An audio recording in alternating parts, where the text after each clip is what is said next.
नमस्कार, देख रहे हैं आप रडार फॉर इंडिया और मैं हूं आपके साथ स्पर्श सिन्हा।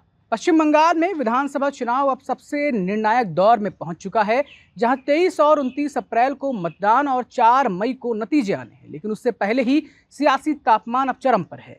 करीब 2.4 लाख बलों की तैनाती के बीच यह चुनाव सिर्फ वोटिंग नहीं बल्कि सत्ता और वर्चस्व की एक बड़ी लड़ाई बनता जा रहा है। केंद्रीय गृह मंत्री अमित शाह ने बीरभूम और रानीगंज की रैलियों में ममता सरकार पर तीखा हमला बोलते हुए कहा कि बंगाल में बम और हिंसा की राजनीति का जवाब अब जनता वोट से देने जा रही है और 4 मई के बाद टीएमसी के गुंडों का हाल बड़ा बुरा होने वाला है, उन्हें जेल भेजा जाएगा।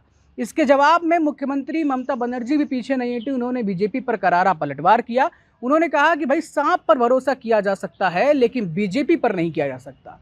साथ ही उन्होंने आरोप लगाया कि बाहर से लोगों को लाकर राज्य का माहौल बिगाड़ने की कोशिश की जा रही है और खुद को बंगाल की सुरक्षा की गारंटी बताया। ममता बनर्जी खुद को गारंटी बताती नजर आई। इस बीच प्रधानमंत्री नरेंद्र मोदी ने भी सिलीगुड़ी, पूर्व बर्धमान और मुर्शिदाबाद में रैलियों के जरिए डबल इंजन सरकार का नारा देते हुए जंगल राज खत्म करने, महिलाओं की सुरक्षा और CAA और UCC जैसे बड़े वादे किए हैं। वहीं कांग्रेस नेता राहुल गांधी ने भी इस बार 294 सीटों पर अकेले चुनाव लड़ने का फैसला लेकर मुकाबले को त्रिकोणीय बना दिया है, जिससे वोटों के बंटवारे की स्थिति अब बनती हुई दिख रही है। इस चुनाव में सबसे ज्यादा चर्चा मुर्शिदाबाद में उठे बाबरी मस्जिद विवाद और हुमायूं कबीर के बयान को लेकर हो रही है, जिस पर अमित शाह ने साफ कहा कि बीजेपी 20 साल विपक्ष में बैठना स्वीकार कर सकती है लेकिन बंगाल में बाबरी मस्जिद नहीं बनने देगी।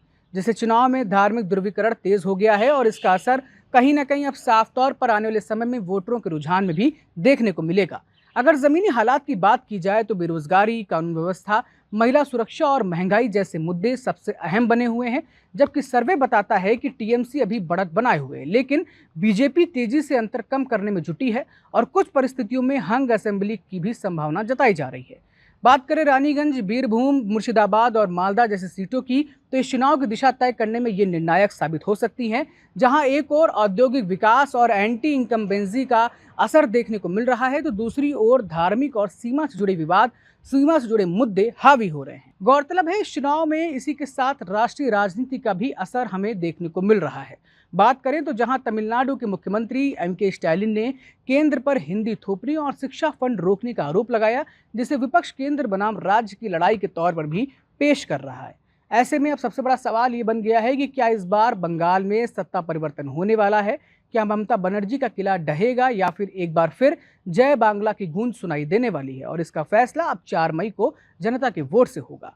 आपको क्या लगता है बंगाल की इस पूरी राजनीति पर? आपको क्या लगता है, क्या बीजेपी जो तमाम बातें कर रही है क्या उस पर वो सफल हो पाएगी, या फिर ममता बनर्जी जो कहती नजर आ रही हैं कि सांप पर भरोसा कर सकते हैं बीजेपी पर नहीं, कितना कारगर साबित होगा चुनाव में, ये देखने वाली बात होगी। आपको क्या लगता है, मैं अपनी राय कमेंट बॉक्स में जरूर दीजिएगा। तमाम खबरों के लिए देखते रहिए रडार फॉर इंडिया। शुक्रिया।